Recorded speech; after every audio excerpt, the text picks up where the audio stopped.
Bismillahirrahmanirrahim. Assalamualaikum warahmatullahi wabarakatuh. Alhamdulillahirabbil alamin wassalatu wassalamu ala asrafil anbiya'i wal mursalin wa ala alihi wa ashabihi rasulillahi ajmain.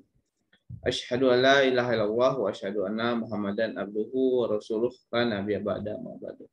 Pertama dan paling utama sekali puji dan syukur kita panjatkan kehadiran Allah Subhanahu wa taala karena limpah rahmatnya, cintanya, kasihnya, dan sayangnya, serta karunia-Nya. Alhamdulillah kita bisa bertemu kembali ya di forum majelis ilmu kita ya. Jadi setiap Selasa malam dari jam 8 kurang ya, atau terjadwalnya sih jam 7.45 ya, sampai selesai kita itu sharing ya. Sharingnya nggak lama-lama ya, paling cuma 30 sampai 45 menit dengan bahas tema-tema yang pendek ya, dan tentunya insya Allah diperlukan bagi teman-teman semua ya. Mudah-mudahan ini jadi kebaikan untuk kita semua, baik yang menyimak ya, termasuk juga buat saya yang menyampaikan, insya Allah jadi pengingat diri juga ya.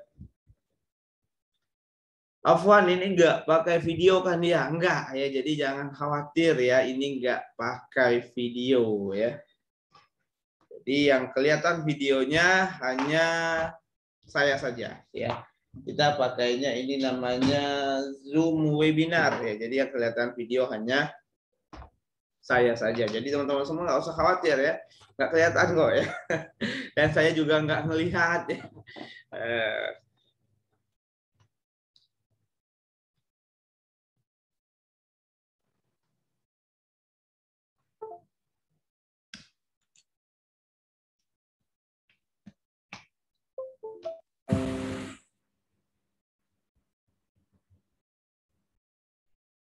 Oke, maaf ya sedikit ada persoalan barusan.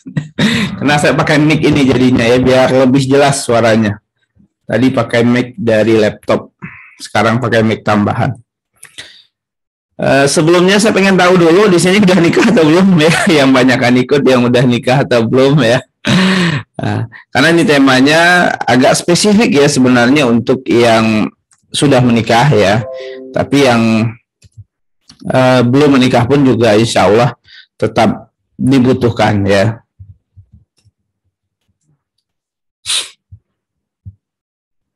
Jomblo udah belum? Alhamdulillah ya, saya senang tuh kalau banyak jomblo ya, semangat belajar ya, daripada nggak jelas ya kerjanya ke malam gitu ya. Masih SMK gimana, udah mantap ya, saya kasih 2 jempol ya, masih SMK udah semangat belajar ya.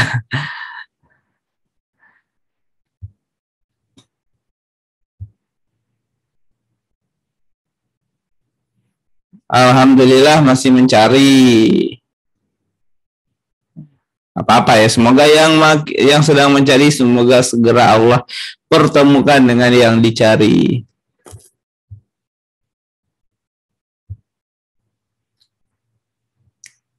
Nah, ini adalah tema kita malam hari ini, mensuamikan suami dan menistrikan istri.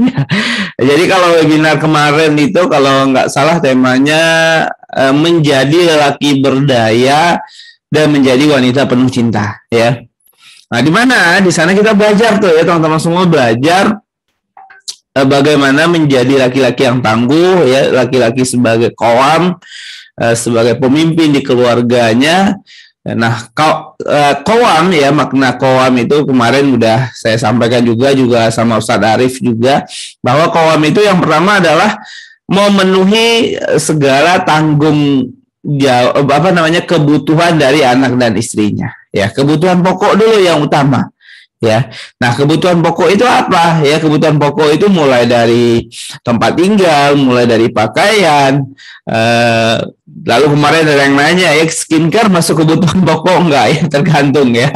Tapi yang benar-benar pokok ya, benar-benar pokok adalah sesuatu yang menjadi memang kebutuhan primer ya, makan, tempat tinggal, pakaian gitu ya. Itulah tugas seorang qawam ya, tanggung jawabnya. Nah, kalau dia masih punya rezeki lebih nih ya, boleh kasih yang namanya uang jajan lah gitu ya, uang jajan buat beli skincare, buat ke salon gitu ya, buat beli baju yang bagus dan seterusnya.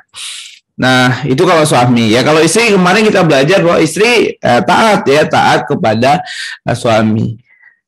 Taat kepada suaminya dan misi ya. Jadi misi berumah tangganya seorang wanita itu adalah mendapatkan ridho dari suaminya ya, diridhoi oleh suaminya. Nah, sekarang ya ini menarik ya. Pertemuan kali ini kita belajar bagaimana kalau misalnya ternyata kondisinya di rumah tangga bagi yang udah menikah ya, ternyata suaminya belum selayaknya seorang suami ya, dari sisi kepemimpinan masih kurang gitu ya, dari sisi nafkah juga kurang gitu ya, dan juga dari sisi kehadiran juga kurang. Nah, kira-kira bagaimana istri memperlakukannya agar ya seorang suami ini tumbuh ya qawamnya. Dan begitu juga sebaliknya bagi seorang suami ya, ketika ketemu dengan istri yang mungkin agak sulit ya untuk untuk taat, untuk patuh sama suaminya ya, karena mungkin lebih di depan orangnya, lebih cepat di depan. Ada istilah namanya alpha woman ya. Alpha woman itulah memang wanita-wanita yang dia memiliki kepercayaan lebih ya, wanita-wanita yang suka di depan gitu ya, yang kadang nggak mau diatur gitu ya, nggak mau diatur, nggak mau disuruh, pokoknya udahlah ya, maunya di depan ya. Nah, pada akhirnya dengan kondisi seperti ini nggak jarang juga ya suami jadi suami-suami yang takut istri ya, atau suami yang ya mungkin nggak takut dia, tapi mempersilahkan istrinya aja udah di depan gitu ya, dianya udah lihat aja di belakang gitu. Tapi terkadang para istrinya juga kesal, kok suamiku di belakang mulu nih gitu ya, kapan ke depannya. Nah, kurang lebih itu yang akan menjadi bahan diskusi kita pada malam hari ini. Mungkin bagi yang sudah menikah, kalau ada mungkin yang mengalami hal-hal seperti ini, nanti bisa kita diskusikan ya. Afwan, udah suaranya terputus-putus. Putus-putus. Sekarang masih putus-putus nggak? Coba cek. Cek suara putus-putus. Semoga tidak putus-putus lagi ya. Sudah jelas belum? Kayaknya sinyal saya ya. Di sini hujan soalnya. Masih putus-putus nggak teman-teman? Alhamdulillah ya, udah jelas ya. Nah, lanjut ya. Jadi kalau misalnya ada yang putus atau gimana, nanti kabarin aja ya. Karena di sini memang lagi hujan, jadi mungkin ada kendala sinyal dan sebagainya. Nah, ini udah kenalan ya, mudah-mudahan udah kenal saya semua ya, udah tahu ya. Kenal mungkin belum, karena kita belum pernah ketemu, tapi setidaknya udah tahu ya. Nah, yang pertama ya, gimana sih caranya bagi wanita nih, ini buat wanita dulu nih ya, mensuamikan suami ya. Pertama adalah memahami bahwa fitrahnya laki-laki adalah sebagai pemimpin. Ya, fitrahnya laki-laki adalah sebagai pemimpin, sebagai qawam. Karena apa? Karena Allah telah melebihkan sebagian dari laki-laki daripada sebagian dari yang lain, yaitu adalah wanita. Dan karena laki-laki telah menafkahkan sebagian dari hartanya. Ya, jadi laki-laki sebagai pemimpin di kehidupan berumah tangga ya, itu adalah sudah menjadi fitrah dan juga sudah ditetapkan oleh Allah Subhanahu wa taala. Ya, jadi ini bukan katanya udah Agus ya, tapi ini adalah kata Allah Subhanahu wa taala di surat An-Nisa ayat 34. Ya. Dan berbagai tafsir ulama ya, seperti tafsir Ibnu Katsir gitu ya, dan tafsir-tafsir ulama yang lain itu bersepakat ya, memang bahwa laki-laki adalah sebagai pemimpin.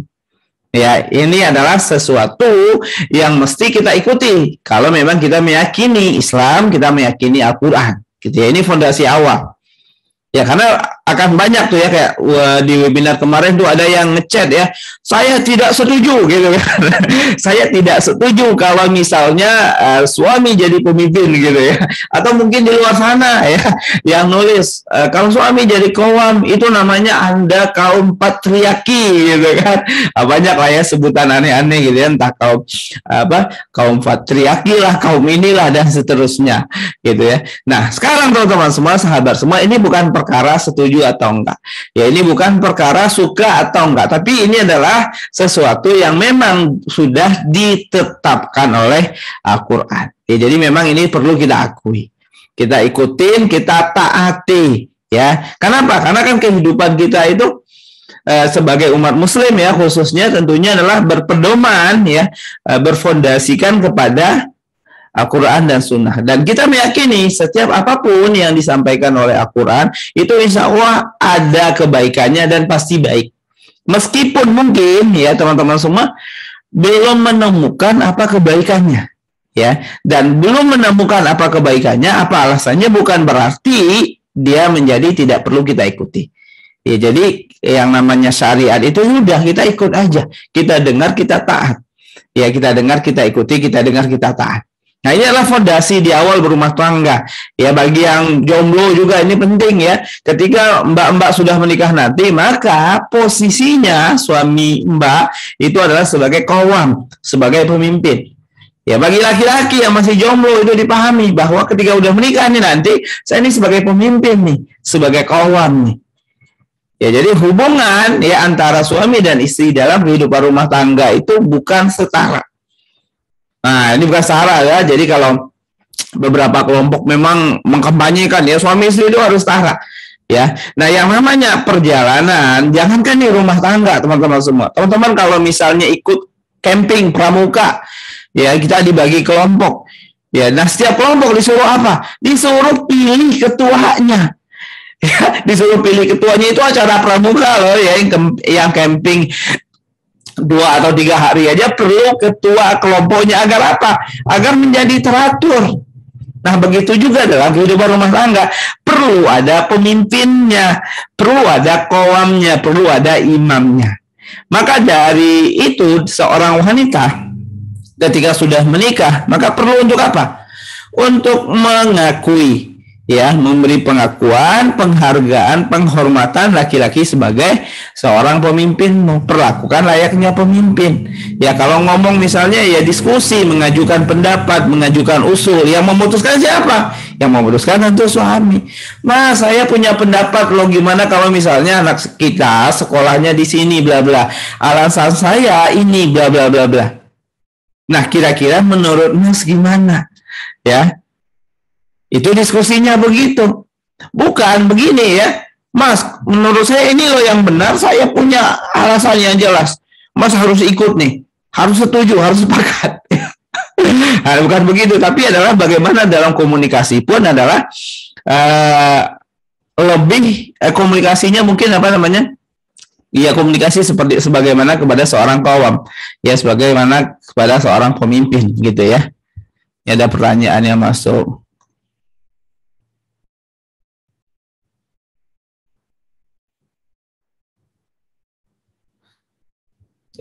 Nanti ya pertanyaan nanti ya, kita insya Allah nanti. Nah, laki-laki teman-teman semua, sahabat semua, kuncinya adalah gimana sih cara mensuamikan suami dengan mengakui hal ini. Nah, ketika udah diakui, dia dirasa, wah, saya dianggap nih sebagai qawwamnya dia, sebagai pemimpinnya dia. Nah, di saat itulah ya insya Allah cintanya hanya untukmu. Dari perjalanan saya ya menjalani sebagai konselor pernikahan, kita pernah ya menemukan beberapa kasus perselingkuhan, misalnya ya laki-laki yang selingkuh, laki-laki yang ngeluh ya pengen ceraiin istrinya dan sebagainya. Sebagian besar penyebab masalahnya dari mana? Karena apa? Karena dia merasa direndahkan. Ya, karena dia merasa ya diremehkan. Sehingga qawwamnya ini hilang. Ya, sehingga qawwamnya ini, kepemimpinannya ini cedera. Makanya pada akhirnya ketika ini laki-laki nggak kurang mungkin dari sisi iman gitu ya, dari sisi ketakwaan dan ketaatan sama Allah juga, pada akhirnya melakukan penyelewengan. Ya, makanya banyak kasus-kasus perselingkuhan itu yang terjadi selingkuhannya ya, ternyata tidak jauh lebih cantik dibandingkan istrinya. Ya, jadi kalau orang melihat lah, masa selingkuhnya kayak gitu, istrinya kan padahal udah cantik banget tuh. Ya, ternyata apa? Ternyata nih si wanita, ya si selingkuhannya ini mengakui keberadaan si laki-laki ini, dia ngerasa dihormati, dia ngerasa dihargai dan seterusnya. Nah, ini fondasi awal ya ketika ingin mensuamikan suami. Ya, jadi buat yang sudah menikah ini bisa jadi bahan renungan, jadi bahan evaluasi, dan bagi yang masih jomblo ya tentunya ini bisa menjadi bekal ilmu berharga ya. Kenapa? Karena ini tentu akan menjadi tantangan nih ya bagi para wanita, khususnya yang tadi saya sebutkan ya, alpha woman atau alpha lady yang biasanya kalau di kantor jadi pemimpin gitu kan, atau di keluarga ya jadi anak sulung ya, nyuruh-nyuruh gitu kan. Nah, itu akan menjadi ujian tersendiri memang ya setelah menikah gitu ya. Karena selama ini yang memutuskan, yang mengatur, yang nyuruh gitu kan, di kantor jadi atasan ya, apalagi seorang bos gitu misalnya ya, maka jadi ujian. Jadi ujian tersendiri gitu ya. Nah, kita lanjutkan. Nah, poin-poin apa aja yang sekiranya bisa dilakukan dalam hal mensuamikan suami? Yang pertama adalah mengakui kepemimpinannya. Yang kedua adalah memberikan apresiasi dan pujian. Ya, jadi dalam beberapa literatur ya, bagaimana memeluk hati laki-laki gitu ya, memeluk egonya laki-laki itu menyebutkan ternyata ya laki-laki itu juga butuh yang namanya apresiasi atau pujian. Ya, apalagi diapresiasi dan dipuji oleh istrinya gitu ya, ini akan jadi modal semangat baginya. Nah, mengucapkan terima kasih. Ya, ini sederhana ya, sederhana tapi ini insya Allah gitu ya, itu insya Allah akan sangat powerful dampaknya. Ya, untuk setiap kebaikan, baik yang mungkin dianggap kebaikan yang besar gitu kan, atau mungkin kebaikan yang kecil. Ya. Nah, ini juga bisa ya, mengucapkan terima kasih ini juga bisa dibarengi dengan membuat jurnal syukur, jurnal kebaikan suami. Nah, ini buat para bunda mungkin yang susah melihat kebaikan suami. Wah, suami saya kayaknya gimana ya gitu ya. Susah menerima suami, ya susah mencintai suami.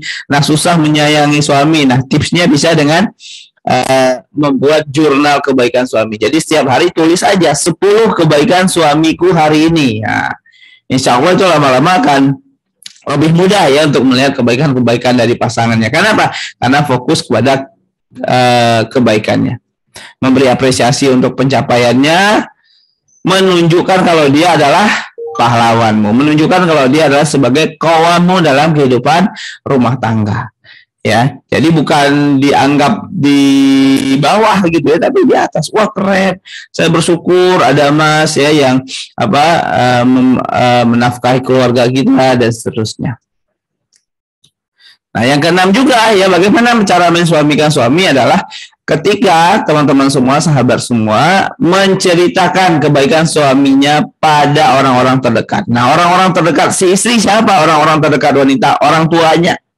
Jadi kalau ketemu sama orang tua, kalau silaturahim sama orang tua nanya, gimana rumah tanggamu? Nah, saat itu ceritakanlah kebaikan-kebaikan dari suaminya. Tapi kan banyak buruknya udah Gus gitu ya. Ini kalau misalnya, ini kalau seandainya yang banyak buruknya gitu ya. Tapi coba lihat dari sekian banyak keburukannya, anggaplah ya dia punya keburukan ada 100. Masa nggak punya gitu 5 ya, atau mungkin 10 kebaikan. Nah, itu yang diceritakan. Ya, jadi ceritakan ke ayah, ke ibunya, ke kakak, ke adiknya ya, dan juga ke saudara-saudaranya. Agar apa? Agar orang-orang terdekat ya dari para bunda ini ngelihat suami bunda adalah orang yang keren. Nah, itu akan kerasa tuh, energinya itu akan ditangkap oleh si suami. Ya, karena kalau yang diceritakan keburukan nih, misalnya seorang istri yang menceritakan keburukan suaminya kepada keluarganya, maka si keluarga pun pasti ya ketika ketemu si suami, dia akan ngelihatnya agak aneh gitu ya, ngelihatnya tentu dengan aura-aura negatif juga gitu. Nah, itu kerasa sama si laki-laki juga. Jadi kalau misalnya diceritakannya keburukan dan orang ngelihatnya dengan cara yang buruk ya, dari tatapan yang buruk lah gitu ya, pokoknya gimana gitu ya, itu kerasa.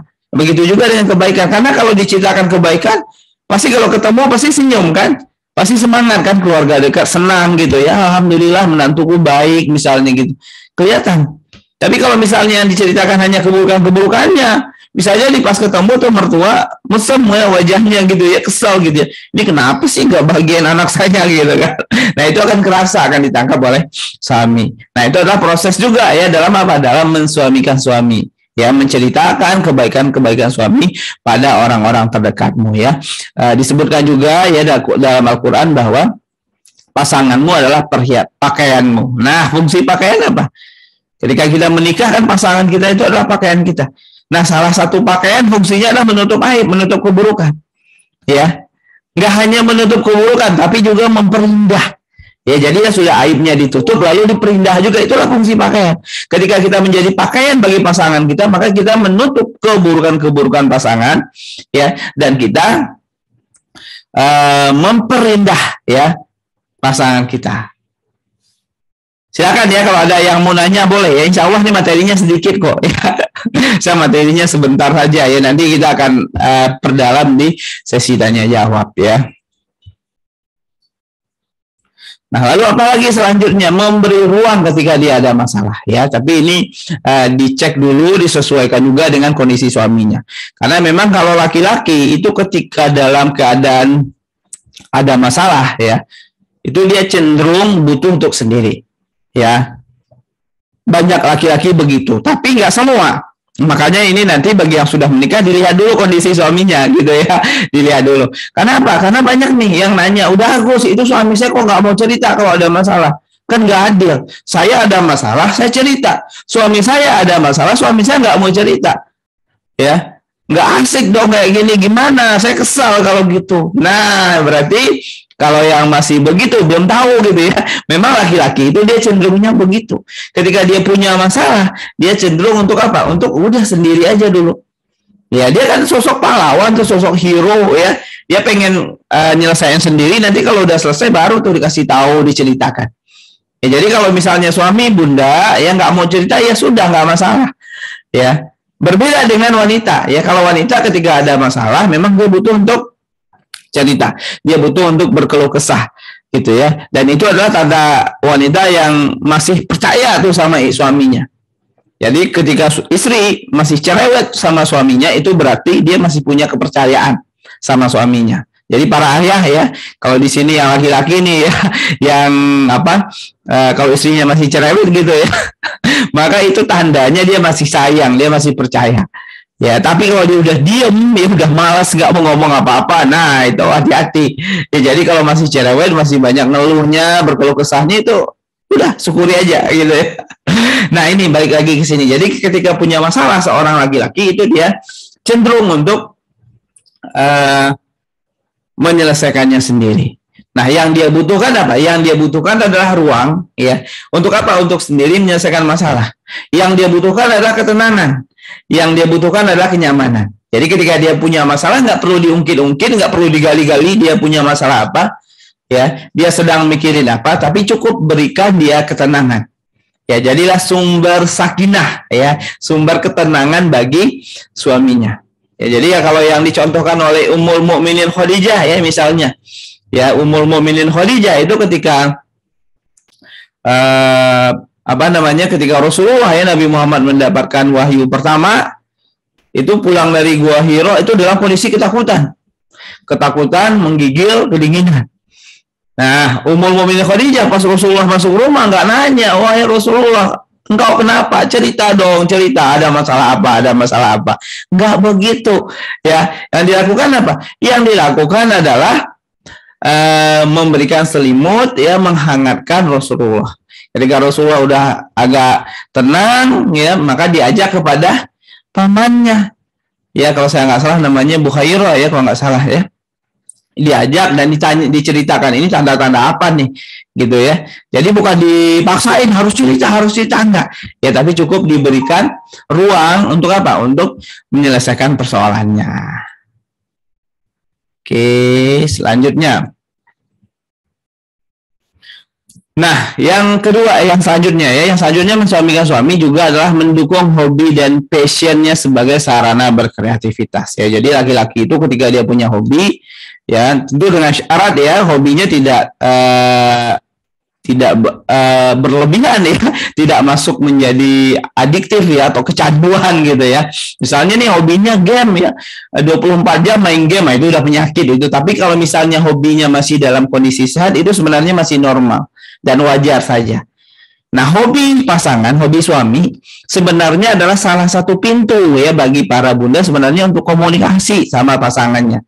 Jadi kalau yang nanya, udah Agus gimana nih? Suami saya susah nih diajak ngobrol. Suami saya susah nih diajak bercengkrama. Ya karena bisa jadi selama ini ngobrolannya nggak asik. Ya selama ini suami melihat istrinya dalam tanda kutip mungkin sebagai musuhnya gitu ya, yang menghalangi hobinya, yang larang-larang dan sebagainya. Sehingga dia kalau dekat istrinya tuh merasa kayak dihakimi. Ya. Jadi dia malas gitu kan. Nah, ini yang sering banyak terjadi ya. Karena apa? Karena ini pengaruh tadi juga ya, banyaknya wanita-wanita yang menganggap ya, kadang menganggap suami ya kayak anak-anak lah gitu ya, kayak kanak-kanak gitu ya, atau mungkin kayak ya orang yang perlu diomelin dan seterusnya gitu ya. Nah, ini juga yang pada akhirnya menjadi renggang tuh hubungan suami istri. Karena kalau ngomongnya ya hal-hal yang berat. Ya, suami udah capek ya pulang kantor ya, diajak ngobrolin hal-hal yang rumit gitu kan, habis itu disalah-salahin, dituntut ya dan sebagainya. Nah, coba ya ayah bunda nih yang udah menikah, yang bagi yang sulit buat ngobrol sama pasangannya, coba mulai masuk dari hobinya. Nah, jadilah sahabat atau teman nongkrong bagi suaminya. Ya, misalnya nih hobi suaminya bola, ya bisa tuh masuknya dari bola. Nah, kalau nonton bola biasanya kan malam tuh ya, jam 2 malam, jam 3 malam tuh istri bangun. Nah, ya bangun, lalu temanin si suami untuk menonton ya, bikinin gorengan misalnya, bikinin kopi, yang ngobrolinnya udah bola. Kalau suami lagi ulang tahun ya, misalnya ada rezeki, udah beliin ya hal-hal yang berkaitan dengan hobinya. Misalnya hobinya bola, main futsal, wah kasih hadiah sepatu futsal misalnya ya. Kalau dia lagi main futsal ya ikut, bisa temanin ya, teriakin hebat gitu kan. Nah, itu jadi didukung hobi dan passionnya. Jadi kalau mau ngobrol, susah ngobrol misalnya untuk hal-hal yang berat, maka mulai dulu dari hal yang ringan. Ya, yaitu adalah mulai dari hobinya suami. Ya, mulai dari hobinya suami. Nah, ini biasanya tuh ngalir aja tuh. Ya, kenapa? Karena ini suami laki-laki kalau ngobrol tentang hobinya nih sama orang lain, sama temannya, itu biasanya gak kenal waktu. Misalnya nih, laki-laki yang sama-sama pencinta bola nih udah duduk nih nongkrong berdua misalnya ya, ambil ngopi gitu kan. Nah, itu ngomongin bola itu udah gak kenal waktu. Kenapa? Karena seru. Ya, mereka bisa saling mendengar, saling mengapresiasi, bercengkrama, ketawa dan sebagainya. Nah, sekarang gimana seorang istri ya posisinya bisa hadir mendampingi seperti itu. Gitu ya. Nah, ini jadi PR ya dalam ikhtiar untuk mensuamikan suami ya. Nah, lalu apalagi tampil cantik dan menyenangkan di hadapan suami. Ya, jadi tampil cantik itu nggak hanya keluar ya, keluar pergi kantor dan sebagainya, tapi yang utama juga adalah di hadapan suami ya. Bersikap sesuai bahasa cintanya ya, dikenali bahasa cintanya. Ini panjang ya bahasan bahasa cinta ya, mudah-mudahan nanti bisa kita bahas ya. Nah, yang kelima ya, hindari memberi nasihat dan beri inspirasi ya. Jadi kadang laki-laki itu emang nggak suka digurui ya. Misalnya nih kayak ayah bunda nih ya, para bunda ikut webinar ya, ikut webinar pada malam hari ini. Habis ikut webinar tuh langsung kasih ceramah sama suaminya. Wah, suami nggak suka ya. Nah, suami cenderung nggak suka. Mungkin ada beberapa suami yang suka ya, tapi kalau misalnya hubungan belum terlalu kuat ya, terlalu akrab, nggak suka biasanya diceramahin ya. Kalau misalnya udah sejiwa, udah sefrekuensi mah nggak masalah ya. Misalnya kayak saya gitu ya sama istri habis ikut belajar, saya biasa nanya, tadi belajar apa, ceritain dong gitu ya. Jadi saya sebagai suami yang minta diceritain, minta disampaikan ilmunya apa gitu ya, minta di-sharingkan ilmunya apa. Nah, kalau kondisinya udah seperti itu, udah sama-sama oke sih nggak masalah. Tapi kalau misalnya kondisi nih ya masih belum akrab gitu kan, masih kayak ada jarak gitu antara suami dan istrinya dalam hubungannya, ya kalau misalnya langsung ngasih perintah, nasihat gitu ya, itu kurang efektif. Nah, lebih efektif adalah dapat ilmunya, praktekin dulu, ubah perilaku, ubah sikap ya kepada pasangan. Sehingga pasangan itu melihat langsung buktinya. Ya, dia melihat nih istrinya belajar ilmu pernikahan, dan dia juga melihat bahwa istrinya mengalami proses perubahan diri, perubahan sikap, perubahan perilaku, dan dia merasakan perubahan itu. Itulah yang pada akhirnya membuat pasangan terinspirasi. Ya, jadi ketika ikut belajar suatu ilmu, bukan pada akhirnya berpikir harusnya suami saya gini ya, bukan gitu. Tapi besok dah saya coba pelan-pelan usaha seperti ini, ya coba ikhtiar seperti ini dan seterusnya. Nah, ketika sudah menjadi inspirasi bagi suami, suaminya akan nanya, wah kamu berubah ya setelah ini, kira-kira itu gimana kok bisa berubah, ya, apa aja sih yang dipelajari dan sebagainya. Biasanya kan ikut-ikutan. Jadilah pada akhirnya terinspirasi. Nah, ini untuk para wanita ya. Nah, ini buat laki-laki nih ya, bagaimana mengistrikan istri ya. Ini judulnya unik ya, mengistrikan istri ya. Nah, memperlakukan istri selayaknya istri. Nah, kalau tadi ya buat para bunda ya,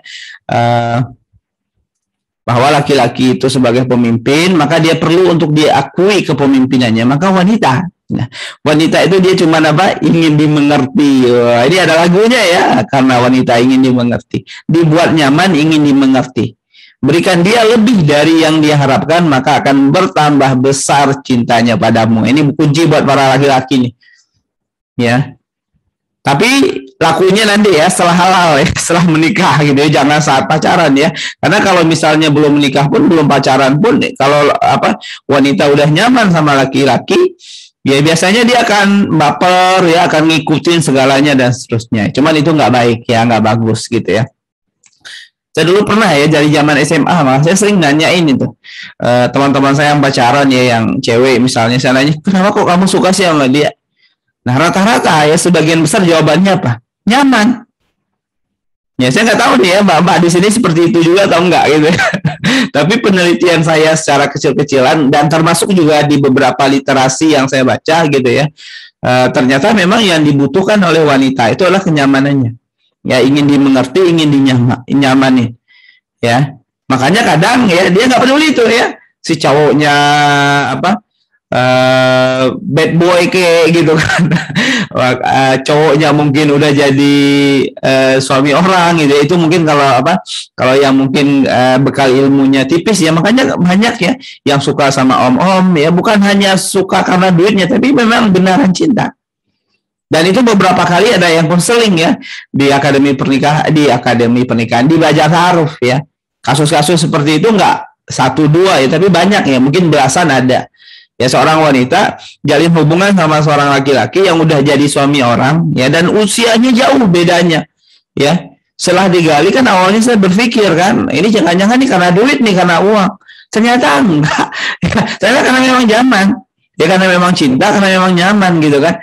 Nah, inilah ya ketika si om-om ya, atau bahkan mungkin si bapak-bapak itu bisa membuat si wanita nyaman dan merasa mengerti, ya bisa jadi apa? Bisa jadi itu wanita akan bertambah besar rasa cintanya. Nah, itu kan keliru ya kalau misalnya dilakukan di luar pernikahan.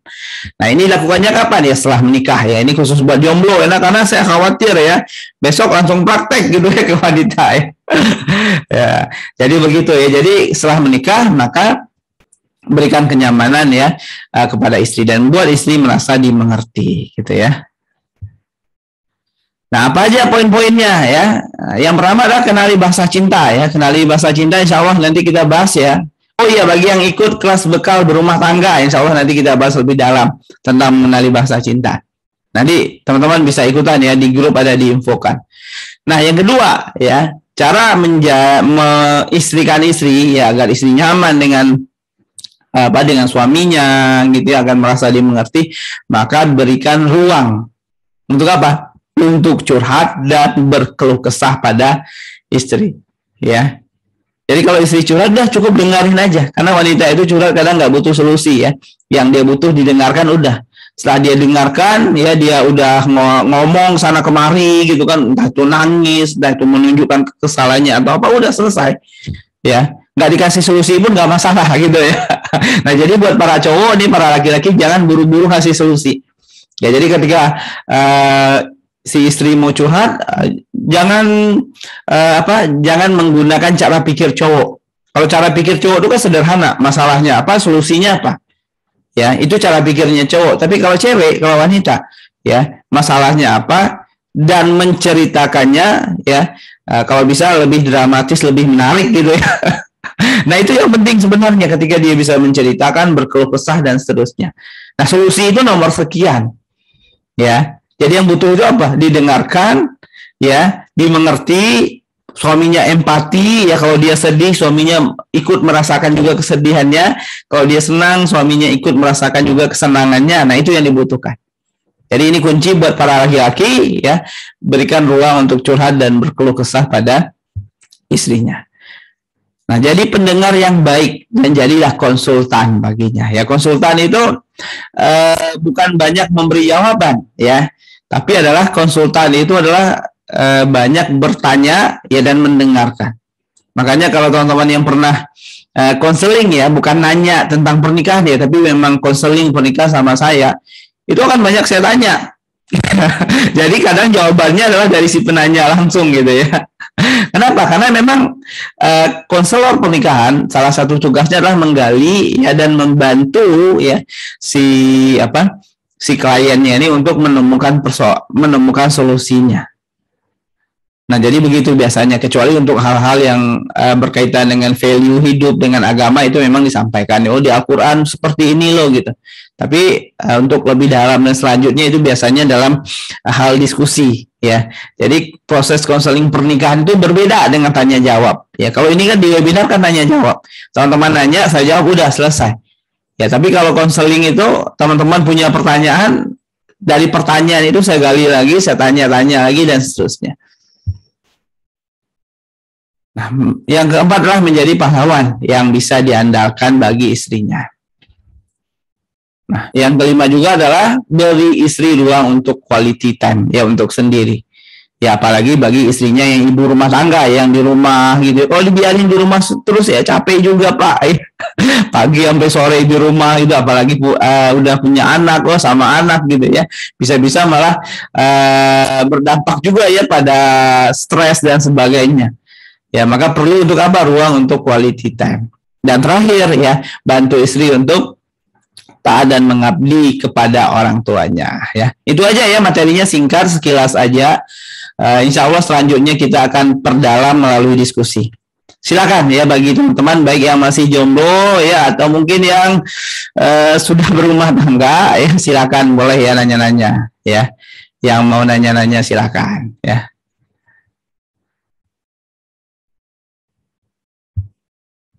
Wah, ini udah banyak ya pertanyaan, udah banyak ternyata. Ada 6. Assalamualaikum Bunda, jika ada seseorang yang pacaran lalu menikah, lalu sekarang hubungannya ada masalah sampai pisah atap, lalu ini gimana udah?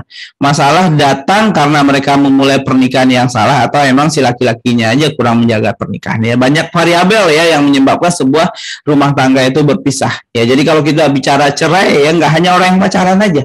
Ya, kita mesti bisa melihat juga secara adil ya, sahabat Nabi ya itu juga banyak yang cerai ya. Ustadz, ulama ya, atau bahkan kiai juga ada yang cerai. Jadi banyak variabel penyebab terjadinya perceraian. Ya, tapi ya memulai pernikahan dengan cara ta'aruf ya, dengan cara tanpa pacaran, insya Allah akan membantu ya keberkahan, hadirnya keberkahan dalam kehidupan berumah tangga. Nah, yang kedua adalah tanpa pacaran ya membantu diri kita sendiri tanpa maksiat sebelum menikah, ya. Jadi begitu. Jadi bukan berarti juga, wah ta'aruf kalau gitu pasti dong rumah tangganya nyaman, lancar, ya. Belum tentu juga, ya. Tergantung juga nanti setelah menikah bagaimana dia menjalani kehidupan pernikahannya.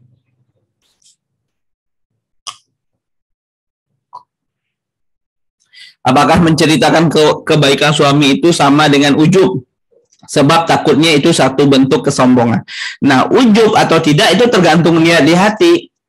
Kalau misalnya Mbak menceritakannya dengan niat, lihat dong suami saya keren dibandingkan suami kalian, itu masuknya ujub. Tapi dengan niat ya ingin menunjukkan ke orang-orang itu kalau Mbak bersyukur, alhamdulillah suami saya baik. Ya, dan itu pun mungkin ketika ditanya ya, bukan tiba-tiba ngumpul, assalamualaikum ibu-ibu dengerin ya suami saya itu baik loh gitu ya, nggak begitu juga ya, tapi mungkin ketika ditanya, ketika ada diskusi yang berkaitan dengan suami gitu kan. Kan kalau istri itu kalau ngumpul di keluarganya kan suka nanya, ini gimana suamimu gimana? Ya, ini gimana dan seterusnya gitu ya. Nah, saat itu ya, jadi ujub atau tidak ya balik lagi ya ke niat masing-masing.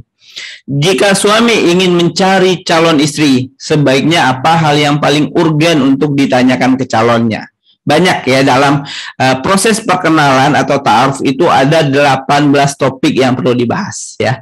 Nah, saran saya ini Mas ikut kelas belajar ta'aruf ya. Nanti insya Allah kita bahas tuh ya lebih mendalam di sana.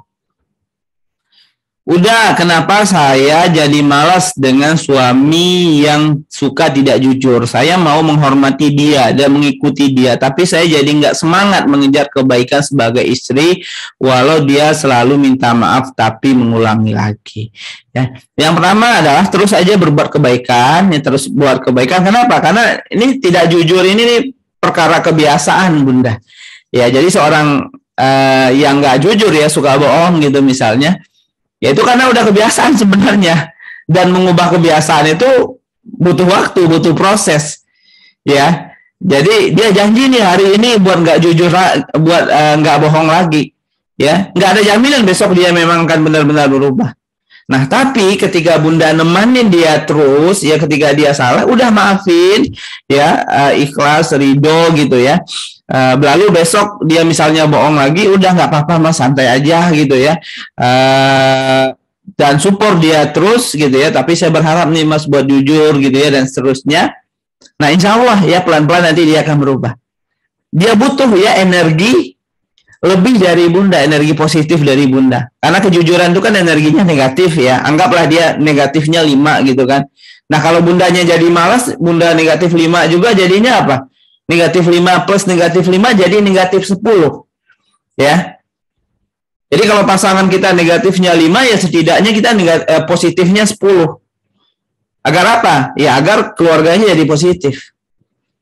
Ya jadi semakin kurang ya pasangan kita energi positifnya, makanya sumber kebaikannya kita mesti semakin banyak berikan ya. Jadi begitu. Jadi kalau malas, khawatirnya malah nanti sama-sama jadi negatif ya. Jadi balik lagi sih ke goalnya, tujuannya apa Bunda nih ya? Apakah ingin melanjutkan mempertahankan pernikahan sehidup sesurganya? Nah kalau ada tujuan yang ingin dicapai, berarti kan ada sesuatu yang memang perlu untuk dilakukan. Ustadz, saya ingin bertanya, sedikit ada perasaan cemas masuk usia 25 tahun. Apakah itu sesuatu yang berlebihan atau wajar? Ya, masih wajar insya Allah ya. Yang namanya kita manusia pasti ada cemas ya. Kalau dalam dunia psikologi kan ada sekitar 6 ya, kalau saya nggak salah ada 6 emosi dasar manusia. Ya, ada senang, ada marah, ada sedih, ada takut, ada jijik ya. Jadi ini adalah 5 emosi dasar manusia. Yang mana ini setiap manusia pasti punya emosi ini. Nah cemas itu adalah salah satu bagian dari emosi takut, cemas, khawatir gitu ya. Nah itu adalah hal yang hal yang wajar ya, selama takarannya pas gitu ya. Tapi kalau dia udah berlebihan, makanya bisa jadi anxiety, bisa jadi trauma dan sebagainya. Selama masih di dalam batas wajar ya nggak masalah. Ya, kan nggak mungkin juga kan manusia hidupnya nggak ada khawatirnya, nggak ada takutnya, senang aja terus, nggak mungkin ya. Dan hidup akan terasa monoton. Ya kalau misalnya senang aja terus, bahkan kita nggak akan bisa menikmati senang itu. Kita bisa menikmati senang kenapa? Karena kita tahu ada rasa sedih. Ya, kita bisa menikmati senang karena kita tahu ada rasa khawatir. Nah, karena ada berbagai rasa itu yang pada akhirnya membuat hidup kita berwarna, membuat hidup kita menjadi lebih mudah untuk bersyukur, gitu ya. Udah, bagaimana cara memberitahu hal yang benar kepada suami tanpa suami merasa digurui? Ya, banyak cara ya. Misalnya bisa dimulai dari obrolan hal yang disukai suami, bisa jadi mempraktekkan lebih dahulu ya, dan jadi menginspirasi suami. Kalau yang lebih asiknya tuh diakrabkan dulu hubungannya, ya. Karena intinya sih nyaman dulu, akrab dulu. Jadi kalau misalnya suami istri itu udah sefrekuensi, udah satu jiwa, itu nggak ada lagi tuh khawatir ini nanti suami merasa digurui gitu ya. Nah biasanya kalau misalnya masih ada khawatir tuh, masih ada takutan, berarti masih ada jarak tuh antara hubungan suami istri itu. Nah ketika dia udah nyatu, ya udah sejiwa, udah satu frekuensi, maka insya Allah nggak ada lagi tuh khawatir. Ya bahkan suami pun akan sering bilang ya, tolong dong kasih masukan ya, kira-kira seminggu ini evaluasi apa darimu untukku dan seterusnya. Ya, Suami hobi mancing, saat pulang kerja dan hari libur suami selalu pergi mancing padahal ingin ada waktu berdua bersama suami dan bermain bersama anak. Bagaimana cara menghadapi suami yang seperti itu? Udah. Nah, bisa jadi ya ikut mancing bareng sama suami. Ya, saya sering kok ngelihat ada orang yang dia mancing bareng ngajak anaknya, ya, dia mancing bareng ngajak istrinya, itu bisa. Ya, itu bisa dilakukan juga. Ya, dari obrolan-obrolan lalu yang penting adalah nyamannya dulu sama suami. Ketika sudah nyaman, nanti bisa diobrolin tuh. Ya, karena kan paling mancingnya kan nggak mungkin 24 jam juga ya. Paling lama mancing itu kan 6 jam. Misalnya mancing nih dari jam 8 pagi sampai siang. Siang sampai sore nanti bisa bareng anak gitu ya. Nah, itu bisa dilakukan gitu ya.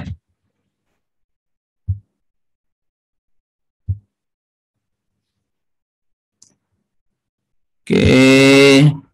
Bagaimana mengkomunikasikannya dengan baik dan tidak menyinggung hati? Bentar, ini sambungan pertanyaan di atas ini kayaknya ya. Assalamualaikum, udah. Bagaimana jika pasang suami belum bisa atau mungkin belum memahami jika ketika istri bercerita itu hanya untuk ingin didengarkan dan didukung secara emosional? Kasih tahu. Ya, jadi dikasih tahu ke suami. Cara ngasih tahunya gimana? Bisa jadi langsung, bisa juga melalui surat cinta. Ya, ini mungkin sering juga saya sampaikan ya di forum Selasa malam ini ya. Sering-sering menulis surat cinta buat pasangannya. Ya, tulis surat cinta bisa di kertas ya. Tulis surat cinta bisa di email ya. Bisa di Facebook juga bisa ya. Saya dulu awal-awal pernikahan tuh istri saya sering nulis surat cinta di Facebook ya. di pesan Facebook gitu ya. Nah, pas sekarang saya stalking baca-baca lagi, kayaknya senyum-senyum sendiri jadinya gitu ya. Nah, itu akan jadi suatu hal yang terkenang juga teman-teman semua. Ya, kalau yang banyak itu banyak via email sih ya, yang sering itu via email. Ya, jadi via email aja ngobrol. Jadi itu bisa dilakukan juga, ya. Kenapa? Karena kalau misalnya nggak dikasih tahu ke suami, ya suami kan nggak mungkin langsung langsung tahu aja, ya. Kecuali kalau suaminya belajar juga gitu kan. Nah, makanya perlu untuk ngasih taunya. Nah, cara ngasih taunya, saya kayaknya nggak berani ngomong langsung, udah ya, ngomongnya via surat cinta. Ya, surat pertama ya tentang puji-pujian dulu gitu ya, kalau sayang dia dan seterusnya. Surat kedua tentang harapan gitu. Surat ketiga dan seterusnya. Dan kalau nggak dibalas di gimana ya nggak masalah gitu. Tapi dia pasti baca kok ya. Jadi laki-laki itu pasti baca apa yang dikirimin oleh istrinya, pasti baca. Walaupun kadang nggak dibalas gitu ya. Saya gitu soalnya. Ya, sampai sekarang istri saya masih sering tuh ya, bukan ngirim surat cinta sih ya, ngirimin info atau apa di WhatsApp, di Instagram gitu. Saya pasti bacain semua, ya. Ya, walaupun kadang ya saya balasnya cuma love gitu kan, tekan tombol like dan seterusnya gitu ya. Kalau informasi dan sebagainya, oh misalnya ada ilmu baru nih ya, istri saya dapat nih, ada video bagus di YouTube, udah share linknya dan seterusnya. Ya, jadi jangan khawatir ya, nggak dibalas ya. Jadi begitu bisa dengan surat cinta, salah satunya ikhtiarnya. Oke.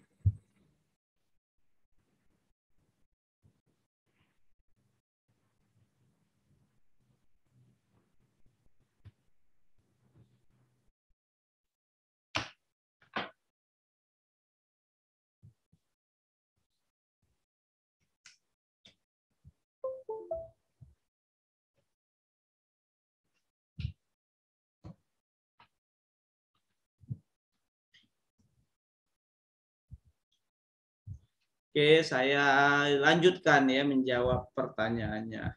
Assalamualaikum, Muda. Bagaimana berhusnuzon kepada Allah ketika saya mencoba memperbaiki diri tapi belum dipertemukan jodoh. Tapi teman saya yang masih labil sudah menikah.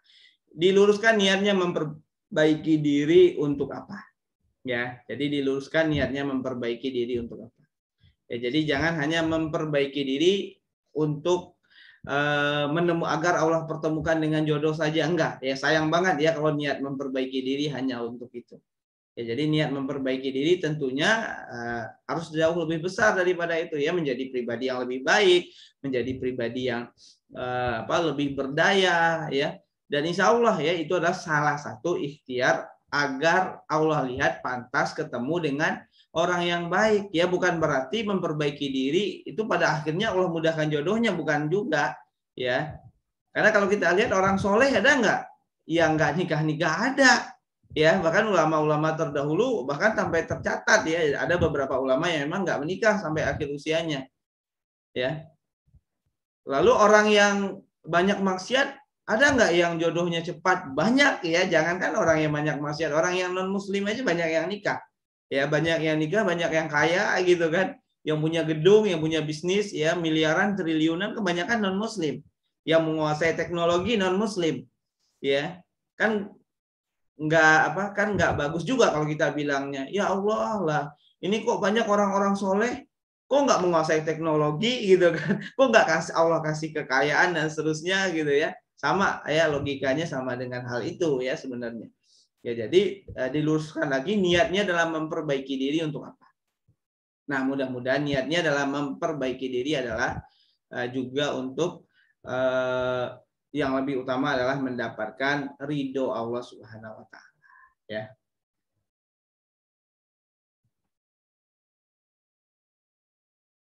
Udah bagaimana jika seorang istri curhat, sudah didengarkan, dimengerti permasalahan, tapi saat minta solusi dan diberikan solusi, istri tidak menerima dan malah mood drop. Apakah seharusnya saya tidak memberikan solusi dan hanya mendengarkan saja? Tapi kalau curhat dengan orang dan diberikan solusi malah didengar. Nah, coba digali lagi ke istrinya. Ini kan unik ya, setiap manusia itu unik ya. Nah, coba digali lagi. Ya, digali lagi, dicari tahu lagi kira-kira apa nih yang dia inginkan. Ya, apa yang dia inginkan oleh istrinya Mas. Ya, bisa jadi Mas tanyakan langsung, bagusnya aku gimana? Kalau kamu cerita, apakah aku kasih solusi atau enggak ya? Bisa didengarkan langsung, atau mungkin bisa diperbaiki juga ya cara ngasih solusinya. Ya, atau mungkin solusi yang diberikan mungkin nggak sesuai dengan harapan, itu bisa jadi. Ini banyak penyebab ya. Bisa jadi solusinya nggak seperti yang diharapkan ya. Bisa jadi cara memberikan solusinya yang mungkin nggak, kurang tepat dianggap oleh suami istri ya, bisa jadi cara mendengarkannya yang mungkin dianggap kurang tepat oleh istri dan seterusnya. Ya, jadi itulah ya seni berumah tangga dan seni mengenali pasangan lebih dalam gitu ya. Ini gimana nih caranya, kalau nggak bisa ini udah coba ini ya. Jadi mesti kita super kreatif juga. Jadi belajar untuk kreatif juga. Nah, sebelum lanjut ya, saya mau menginfokan ya ke teman-teman semua ya, mumpung masih ingat ya. Nah, ini hari mulai pekan depan itu kita kan ada kelas bekal berumah tangga ya. Jadi ini pembelajaran selama 2 bulan ya. Nah, apa aja yang dipelajari selama 2 bulan? Nah, ada 10 kali webinar, modul eksklusif ya. Bahkan buat yang sendiri nih, masih yang jomblo bisa nggak ikutan? Bisa ya. Ada kesempatan ta'aruf ya khusus bagi yang masih jomblo. Nah, apa aja tema-temanya? Nah, insya Allah ini bisa banget gitu ya diikutin dengan pasangan, belajar bareng dengan pasangan ya.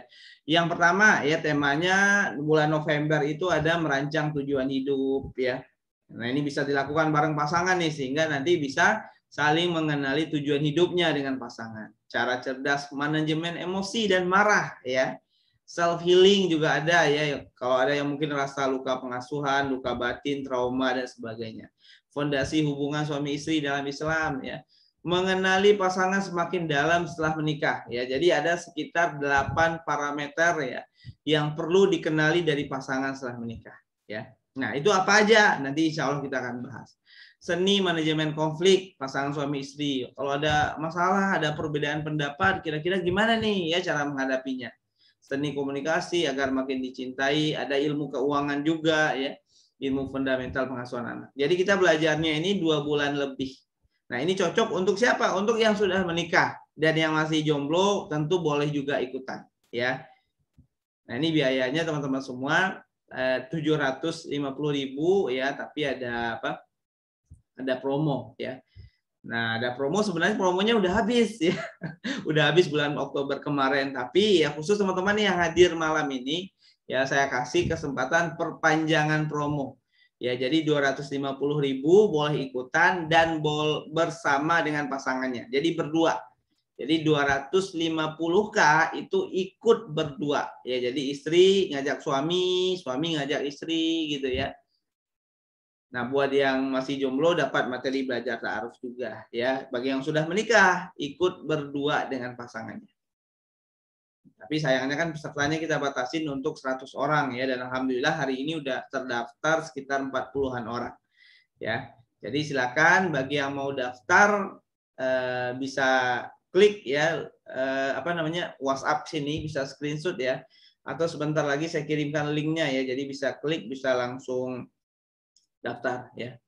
Karena ini sayang banget ya kalau nggak diikutin ya. Karena murah banget nih teman-teman semua ya, serius ya, 250.000 2 bulan, boleh ikut berdua lagi gitu ya. Dan teman-teman insya Allah benar-benar banyak hal yang dipelajari gitu ya, insya Allah nggak rugi lah gitu ya. Tuh silakan daftar langsung aja ya, biar biar masih dapat kuota 100 orangnya. Ya, ini yang hadir di sini ada sekitar 150-an orang. Ya silakan ya. Silakan berebut aja ya. Oke, kita lanjutkan ya tanya jawabnya. Ya, sambil saya menjawab teman-teman boleh sambil sambil daftar juga ya. Kalau long distance married itu gimana caranya biar tetap berbakti kepada suami ya. Yang pertama adalah pastikan dulu LDM-nya itu adalah diridhoi oleh suami. Ya. Jadi suami pun juga meridhoi. Dan kalau misalnya ada kesempatan bilang sama suami, "Mas, aku mau ikut Mas aja." Ya karena memang LDM ini kalau saya pribadi sih nggak nyaranin teman-teman semua buat LDM ya. Kecuali kalau memang pekerjaan suami itu pekerjaan yang memang benar-benar nggak bisa diikutin. Misalnya dia tengah laut gitu ya, kerjanya di bagian tambang kan itu udah darurat ya. Atau mungkin dia masuk ke dalam bumi, ke dalam hutan gitu ya. Kan ada tuh ya bagi suami-suami yang kerja di tambang, pertambangan itu kan kadang masuk ke dalam ya, ke dalam tanah gitu ya, sekian hari di dalam gitu ya. Itu kan memang nggak bisa diikutin. Tapi selama itu masih bisa diikuti, saran saya ikutin ya, karena yang namanya LDM pasti nggak akan sih ideal saat bersama ya, karena kan hubungan itu kan ada tatap muka ya, ada sentuhan gitu ya, ada pelukan ya, baik suami atau istri itu butuh itu ya, butuh nafkah batinnya lah ya, ada kebutuhan biologisnya.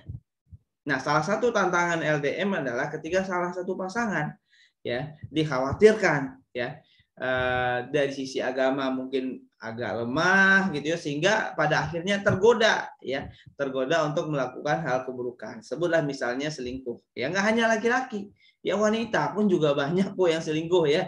Karena apa? Karena suaminya nggak kasih perhatian, suaminya jauh dan sebagainya ya, akhirnya ketemu teman lama ya, akhirnya jadi selingkuh dan seterusnya ya. Jadi untuk menjaga nih keutuhan dan kerukunan rumah tangga, saran saya prioritaskan dulu untuk tinggal bersama.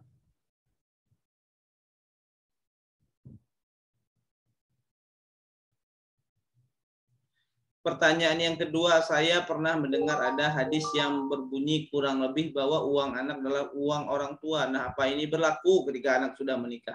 Lalu sejauh mana hukum tersebut berlaku, atau persentase yang dikatakan uang anak adalah orang tua, atau hak ortu juga ketika anak sudah menikah? Ya sesuai kebutuhan. Ya saya belum ketemu soalnya hadis yang secara jelas-jelas menyebutkan uang anak uang orang tua. Nah, itu saya nggak ketemu hadisnya. Ya. Tapi kalau misalnya Mbak punya hadisnya, nanti bisa di WhatsApp ke saya ya. Kirim ke saya perawinya siapa, riwayatnya siapa. Tapi kalau kuat mungkin banyak ya, harta anak adalah harta orang tua gitu ya. Itu kuat ya. Tapi kalau dalam Islam sendiri berapa persen itu bisa dilihat dari ilmu waris ya.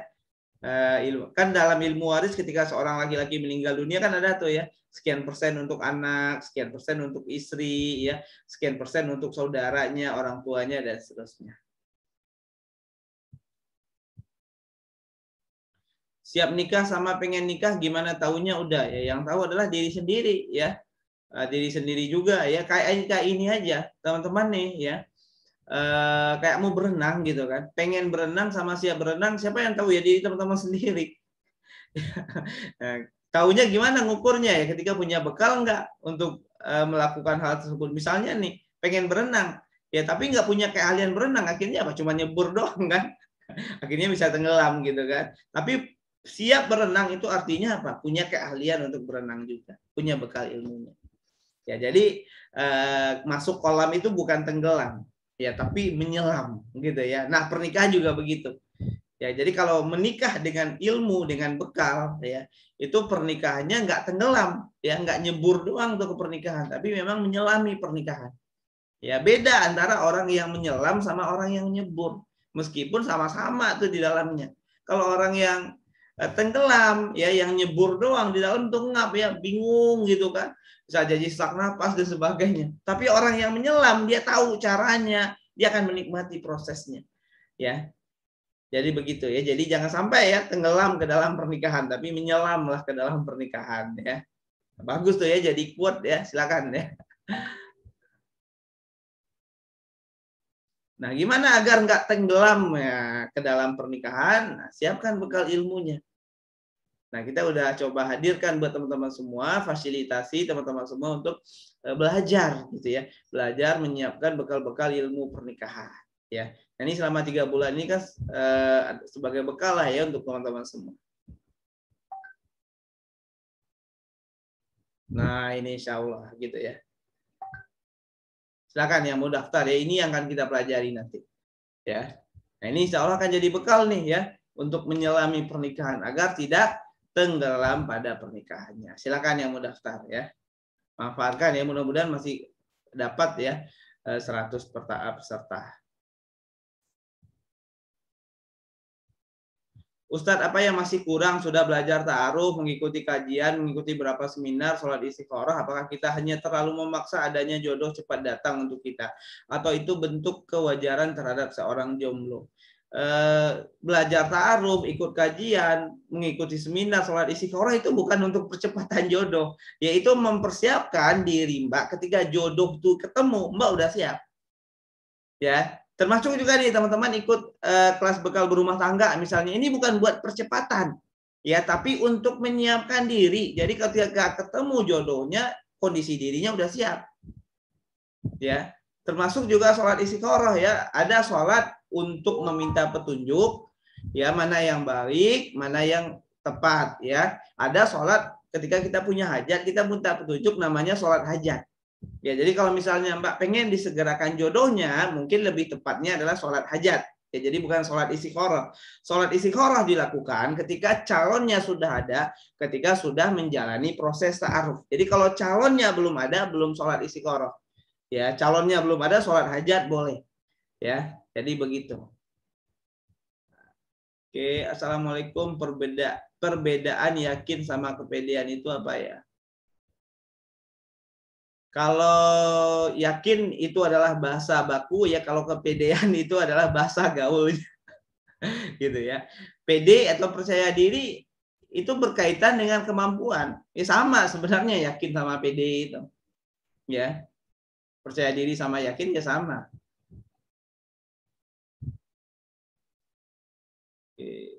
Katanya laki-laki itu lebih banyak mempertimbangkan logika dari perasaan. Kalau suami kadang keras kepala dan suka marah, kalau cemburu gitu gimana? Udah. Ya, jadi gini, memang laki-laki lebih cenderung logika dan juga logikanya, tapi bukan berarti dia jadi cepat marah, kecemburuan dan sebagainya ya. Nah, kalau misalnya dia cepat marah atau cemburu dan seterusnya, nah cepat marah itu berarti ada masalah tuh ya, di mana? Di pengendalian emosi dan amarah. Pecemburu ya, berarti ada masalah dengan trust issue namanya, isu kepercayaan. Ya, itu berarti biasanya ada masalah di luka pengasuhan. Ya, kalau misalnya memang ada yang seperti ini, saran saya yuk ya, mudah-mudahan ini jadi jalan ikhtiar, kita belajar bareng ya, belajar gimana manajemen emosi dan juga belajar gimana menghealing diri ya. Ya mungkin setelah ikut webinar ini teman-teman semua nggak berubah langsung jadi malaikat ya jadi baik gitu ya, tapi setidaknya sudah tahu apa yang akan dilakukan, tapi setidaknya sudah tahu dari mana mulainya ya dan seterusnya. Oke teman-teman semua udah jam 9 ya. Ini mohon maaf nih ya banyak pertanyaan yang belum terjawab. Saya mohon maaf banget kepada teman-teman semua dan terima kasih ya sudah hadir. Insya Allah setiap Selasa depan kita lanjutkan lagi. Ya, ini mudah-mudahan ini yang belum terjawab ini bisa saya bikinin konten video kayaknya seru juga ya nanti dibagikan di YouTube misalnya gitu ya. Karena ini pertanyaannya terdata Insya Allah ya. Jadi kita itu di Akademi Pernikahan punya koleksi mungkin ribuan pertanyaan ya karena sekali webinar itu bisa ratusan ya pertanyaan lebih ya.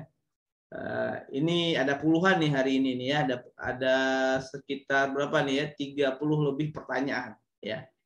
Nah, ini bisa jadi satu buku nih kalau saya jawab dalam tulisan ya.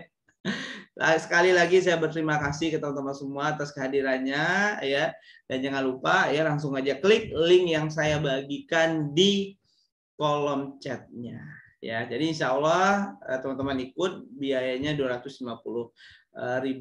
Udah Agus saya pengen banget belajar tapi kondisi ekonomi nih ya lagi pandemi ya belum memungkinkan. Bisa nggak kalau misalnya saya cicil? Silakan ya nanti ngobrol ya. Nah daftar aja dulu nanti bisa diobrolkan ya. 250 misalnya teman-teman mau minta cicil ya sama 3 bulan ya silakan aja. Jadi insya Allah kita akan ringankan. Ya, jadi bagi yang benar-benar mau belajar ya. Mungkin itu aja dari saya teman-teman semua. Terima kasih banyak ya. Wabillahi taufik wal hidayah. Assalamualaikum warahmatullahi wabarakatuh. Sampai ketemu di webinar-webinar kita selanjutnya dan juga di kelas bekal berumah tangga selama 2 bulan.